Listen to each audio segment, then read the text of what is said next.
যাদের বাসায় বাচ্চা আছে বেশিরভাগ মায়েরাই কিন্তু রান্না করতে গিয়ে আমার মতো এই ভুলটা করেন।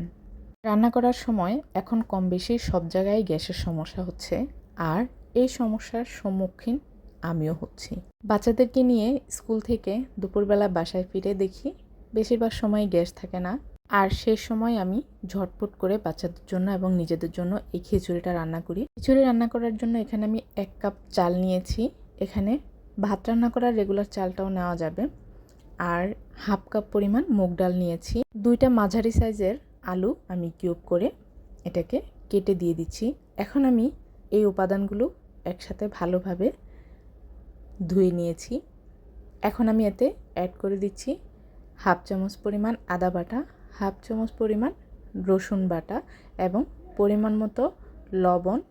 সাথে অ্যাড করে দিচ্ছি হাফ চামচ পরিমাণ ধনিয়া গুঁড়া, হাফ চামচ পরিমাণ জিরার গুঁড়া, হাফ চামচ পরিমাণ হলুদ গুঁড়া, স্বাদ অনুযায়ী মরিচ গুঁড়া এবং একটা টমেটোকে কিউব করে কেটে দিয়েছি। পরিমাণ মতো সয়াবিন তেল দিয়ে দিব। আপনারা চাইলে এখানে সরিষার তেলটাও ব্যবহার করতে পারেন। সাথে 4-5 পিস কাঁচামরিচ দিয়েছি। এখন আমি এটাকে খুব ভালোভাবে হাতে মাখিয়ে নিব। আমার এই খিচুড়ি রান্নাতে আমার মেয়েও আমাকে হেল্প করেছে। যখনই কোনো কাজ করতে যাই তখনই মেয়ে আমাকে হেল্প করার চেষ্টা করে। আমিও কখনো না করি না, ওর যতটুকু ভালো লাগে যতটুকু পারে ততটুকু আমাকে হেল্প করায়। এখন আমি এতে পরিমাণ মতো পানি দিয়ে এটাকে ঢেকে কুকারে বসিয়ে দিব। আজকের এই খিচুড়িটা আমি সম্পূর্ণ ভুনা করব না, সামান্য পরিমাণ ভিজা ভিজা রেখে আমি খিচুড়িটা রান্না করব, কারণ বাচ্চারা এত শুকনা খিচুড়ি খেতে পারে না। কাজ করতে করতেই পেঁয়াজ দিতে ভুলে গিয়েছি। এখন আমি আবারও পেঁয়াজগুলো দিয়ে এটাকে ঢেকে বসিয়ে দিয়েছি রান্নায়। আসলে রান্না করতে গেলে সব কিছুই একসাথে গুছিয়ে নেই, কিন্তু মাঝে মধ্যে যখন বাচ্চারা ডাক দেয় বা বাচ্চাদের কাজ করতে যাই তখন এসে আবার ভুলে যাই যে কোনটা দিয়েছি কোনটা দেইনি।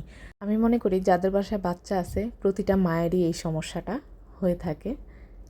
আজকের এই খিচুড়িটা কিন্তু ছোট বড় সবাই খুব মজা করে খেতে পারবে, আর বিশেষ করে বাচ্চাদের জন্য কিন্তু অনেক ভালো একটা খাবার, কারণ বাচ্চারা শক্ত খাবার খেলে ওদের অনেক ধরনের সমস্যা হয়। তাই যখনই খিচুড়ি রান্না করা হবে তখন এরকম নরম করে খিচুড়ি দিলে ওদের খেতেও ভালো লাগবে এবং খুব সহজে ওরা খেয়ে নিতে পারবে। সো আজকে আমার এই রেসিপিটি কেমন হয়েছে এবং কে কোথা থেকে দেখছেন অবশ্যই কমেন্টস করে জানাতে ভুলবেন না। আর রেসিপিটি যদি ভালো লাগে তাহলে অবশ্যই লাইক কমেন্ট শেয়ার দিতে ভুলবেন না। আজ এই পর্যন্তই। আল্লাহ হাফিজ।